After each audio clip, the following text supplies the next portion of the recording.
Vaste question.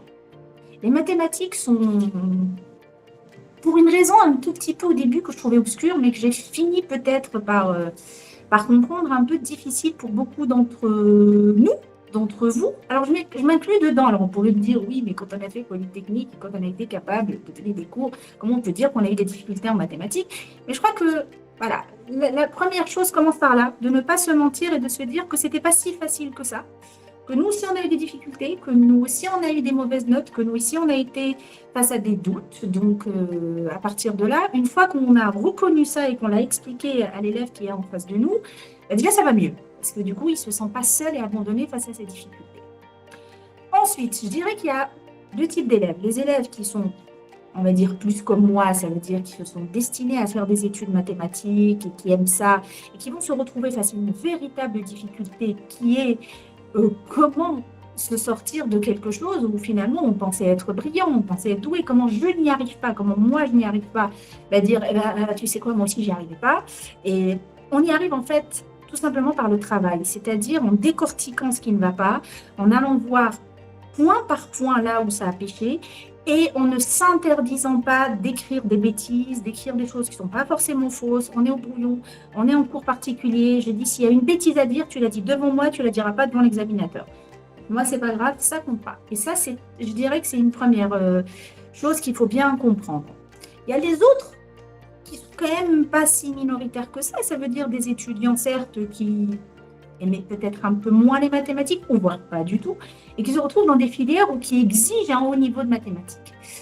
Et là, il faudrait simplement leur dire, c'est pas grave, tu n'aimes pas, je comprends. Moi, par exemple, j'étais un peu moins douée en bio. J'ai quand même travaillé, c'est pas parce qu'on n'aime pas qu'on va en faire un blocage ou une obsession. L'idée, c'est vraiment de se sentir le moins frustré possible, je dirais, en travaillant. Parce que c'est très, très dur. Un élève qui donne beaucoup, qui travaille beaucoup d'heures et qui finalement a l'impression que ça ne fonctionne pas, il se décourage. Et moi, mon idée, elle est là. Le découragement, il faut que je l'arrête en me disant, non, non, mais écoute, tu n'es pas plus bête qu'un autre, ce n'est pas vrai, ce n'est pas inaccessible. Alors après, peut-être tu n'as pas cet esprit que probablement les gens qui font des maths ont un peu plus, c'est-à-dire ce pouvoir d'abstraction que moi, personnellement, j'avais, mais finalement, c'est un peu injuste parce que je l'avais comme d'autres ne l'ont pas, comme il y en a certains qui sont sportifs de haut niveau et que moi, je ne serai jamais. Enfin, oui, je leur explique ça comme ça en me disant, le plus important, finalement, c'est de prendre le taureau par les cornes et de travailler point par point. Alors, ça va passer aussi par beaucoup de discussions. Je vais essayer de comprendre ce qui ne va pas. Je vais essayer de remonter à la source du problème. Il y a quelques années, j'avais eu une élève qui était en terminale ES. C'était en 2007, je pense, 2006-2007, par là. J'habitais encore à Paris. Et je me suis vite rendu compte que c'était étrange, parce que cette élève arrivait, connaissait ses formules de dérivées, d'intégrales, enfin tout ce qu'il fallait connaître pour programme terminale ES, et plafonnait à 5 sur 20. Bon, on est monté de 2 à 5, mais on est arrêté à 5.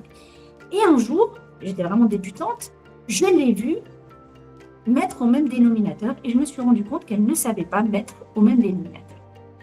Et je me suis dit, c'est fou. En réalité, je suis en train de lui expliquer des choses au niveau bac, mais son blocage date de la quatrième. À l'époque, c'était la quatrième, la mise au même dénominateur, je crois. Et là, j'ai compris.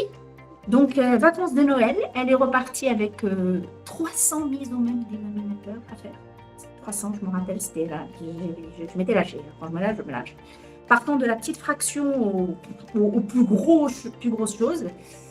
Et j'ai encore le souvenir quand elle m'a appelée, j'étais en vacances à la plage, j'étais la première personne qu'elle a appelée, elle a eu 20.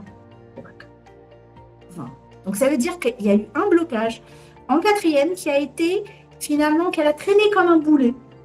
Et là, il a suffi de le trouver. Mais c'est pas toujours évident, ça prend un peu de temps. C'est pour ça que je dis les cours particuliers. Alors, on peut avoir besoin d'un cours pour débloquer parce qu'on a un examen, etc. C'est pas ça que ça devrait servir. Hein. Moi, je ne le vois pas comme ça. Moi, je le vois comme un suivi régulier où je vais m'intéresser à pourquoi toi, tu ne comprends pas à quel moment. Je dirais presque que je vais rentrer dans la tête de l'élève pour savoir pourquoi il ne comprend pas. Parce que tout le monde est capable de comprendre. Mais en ayant toujours l'humilité de se dire, écoute, c'est pas ton point fort peut-être, et ça ne viendra jamais, mais c'est pas une raison pour laquelle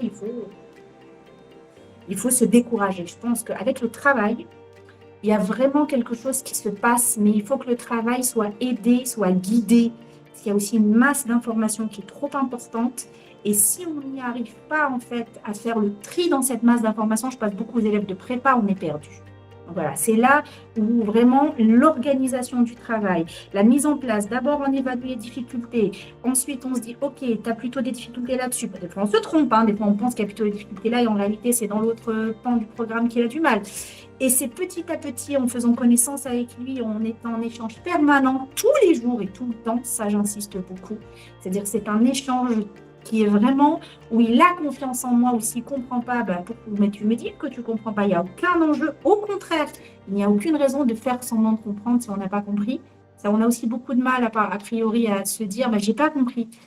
Et voilà, donc, et on y arrive petit à petit, des fois de façon plus spectaculaire que d'autres, mais on y arrive toujours, en fait.